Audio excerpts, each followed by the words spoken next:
köstebek yuvasına döndü.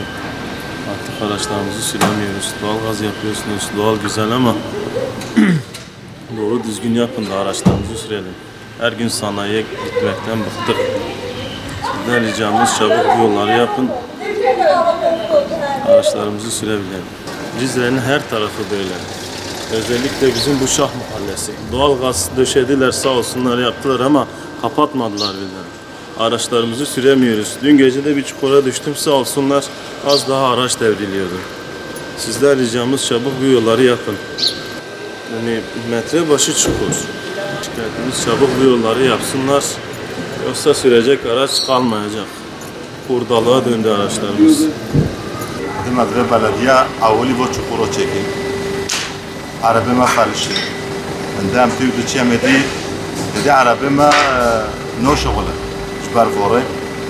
Belediye rojiksi çekir vojdu. Doğal gaz döşemiş gibi. Bu pişti ve def kurtik donadı.